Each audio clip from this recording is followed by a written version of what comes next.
Ito na po yung Sunnyvale 2 mula po rito sa Santa Ignacia, Tarlac. So mag-iikot po tayo, tripping po, para makita nyo na po ang ating site dito sa Sunnyvale 2. Ito na po yung guardhouse, papasok.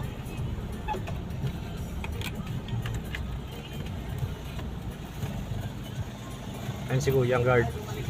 Ayun. So titrip ako ni Ma'am Wayne. So diretso muna po tayo from the... Ito po yung papunta sa clubhouse na po, ma'am. Yun.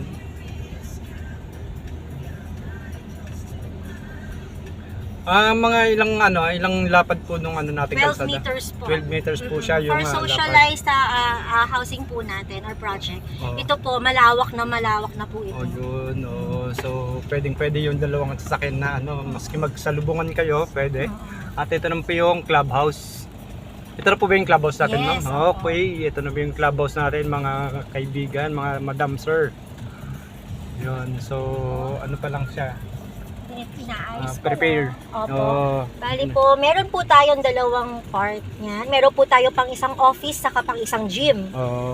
Yan po yung yun. So, ayun po yung kinakonsist pagkakaiba ng natin. Sa clubhouse may gym po siya. Pwede po kayo mag-gym dito kung gusto niyo mag body fit. Yun. Kung gusto magpapayat. Ikot lang po tayo para ma-catch. So, ito na po yung susunod nating pupuntahan. So, may basketball court po sila dito sa dito sa ating Amethyst. Ito po yung mga ito po yung playground, saka yun. basketball court po. Ayun. So nag-start po yung natin dito po, kahilera po nito hanggang doon po yung mga naka-open po sa Open. inventory. Ito po yung mga open area na From here, slot na pwedeng bilhin papunta po sa likod. Oo. Ayun. So sa mga gustong bumili po ng lupa rito sa Sunnyvale 2, punta lang po kayo rito sa natin sa ating site. So marami pa po kayong pagpipilian at pwede po kayong pumunta rito para bisitahin ang location kung saan po yung location na gusto nyong bilhin. So maganda po ang tumira rito dahil tahimik, Hindi bahain. hindi bahain. Yun, sa mga namumroblema ng baha, puntan po kayo rito. At saka meron po tayong rito tawag dito yung water tank.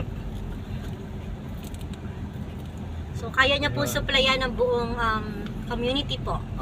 So buong dito subdivision, kaya niya pong i-supply yung tubig natin dito. So hindi po natin problema ang tubig, mga madam, mga sir. So ito na po. Tapos po, aside po dito sa water tank, meron po tayo healing park. So may isang park ulit tayo dito. Ayun, healing park. Oo. Ayun.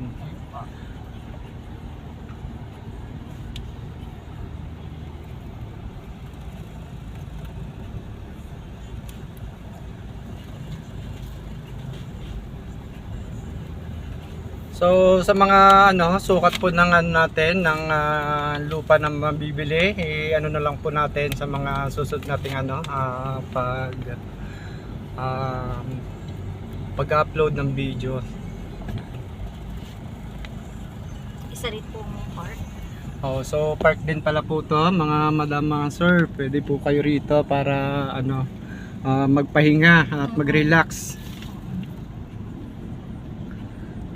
Papunta po tayo sa isa pang park, yung Mango Park po natin. So may Mango Park po tayo rito na pupuntahan at ating tignan kung yun. Ito po kalawak yun. So napakaluwag po ang ating subdivision. 27 hectares po. Yun, 27 hectares po ang natin, sukat po ng ating subdivision na matitirhan. Opo. Ito po, yung daan po ito, isa pa po siyang access na may gate po doon. So isang daan na naman po yan sa panibagong gate. So, pang secondary So, gate po yun. Nandun. Ibig sabihin dalawa po yung gate na May lalabasan. may na may terminal, saka ito po. Yun. So, yun po ang ano natin.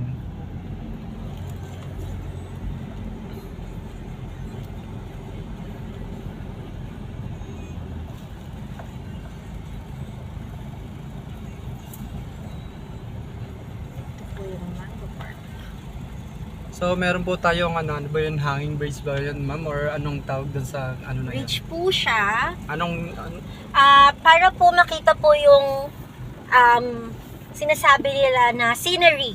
Kasi po, paggabi na po, or sunset, Opo. yung bundok po dito sa may mga mayantok, yun Yes, dun po sa ma'am. dulo, napakaganda po niyan. So, pwede po tayo mag-picture dun sa may bridge. Ganun So, po yun ba? po yung purpose po bakit may bridge po siya. First, scenery. Picture, scenery. oo. Ito po, meron po tayong Mango Park. Tapos po, may playground din po dito. Saka may additional po na basketball court. Ayun. So, isa po to sa malaking park dito sa property po.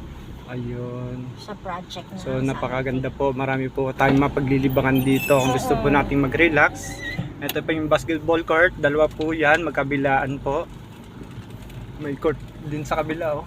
Half court lang ho siya. Yung sa kabila, no? Unlike dun sa... Oo. May whole court tsaka half court din siya. Punta na po tayo niyan dun sa mga model houses natin. Ayun.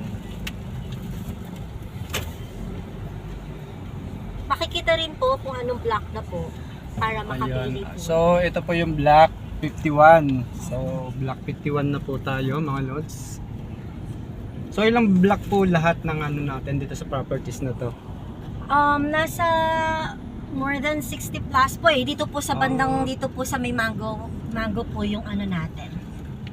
Malalaking ano. Start po doon sa 1, tapos dito po yung mga matataas na po. Ito po yung secondary na gate. Ayun, ito po yung secondary, mga lods. Okay. So, pwede po tayong lumabas dito. So, kalsada rin, sa highway po rin ang labas nito, ma'am. Doon din po sa may subdivision po. Ay, sa may Kasi subdivision doon pa din. rin naman po, di ba 150. Okay. Yan po. So, ito po yung mapa natin. So, i-ano na lang po natin, i-upload na lang po natin to yung mga ano natin, block natin dito sa ano sa properties. So, hindi pa po siya malinaw dito. So, saka na lang po natin ano natin. Yes po. Yan po. Okay. So,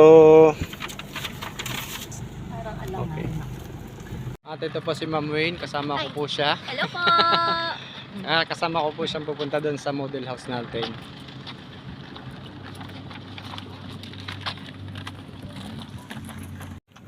Ito na po yung model house.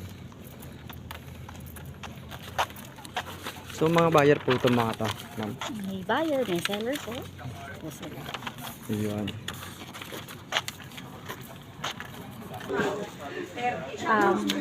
Sige. Yung dito po sa side na to, ito po yung deliverable. Ito po yung actual na unit natin when it comes sa turnover po. So may it be Anika inner, Anika corner, or end, ganito po yung itsura nila Yes. for turnover. Yes. Nagbabago lang po or nagkakaiba lang po sa sukat ng lote. Yes, ma'am. So yan po. Okay. So, ito naman po yung si Anika. Yan po, Anika din po, inner, pero expanded version po siya. Meaning, ito po yung na-improve na po natin. So, i-expand po siya sa bandang likuran. Yes, ma'am. Dito naman po sa mga susunod, expanded, kumbaga pag-grow, pwede po yung lang sundin yung itsura. Yes. So, yun. So, expanded inner po to, ating papasukan. So, ito po yung pinaka-sink or sa lababo po niya. Oo. Pag titignan po natin doon sa talagang deliverable na unit, hindi po siya ganito kasi extend lang po siya sa likuran. Supposed to be po hanggang dito lang siya. Open po dito. Oh, yes, ma'am.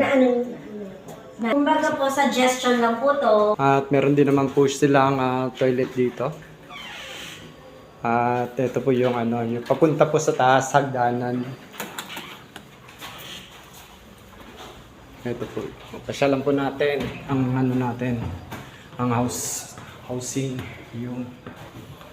So, ito po yung housing natin. inner.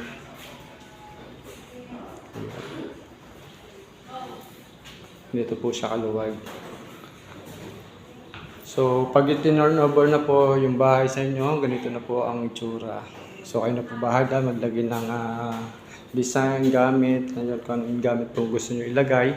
So, may mga switch na rin po siya. So, na-installasyon na rin po ng ilaw. So, kompleto na rin po siya kung anong gusto nyo gawin dito sa bahay. So, baba na po tayo, mga lods, ma'am.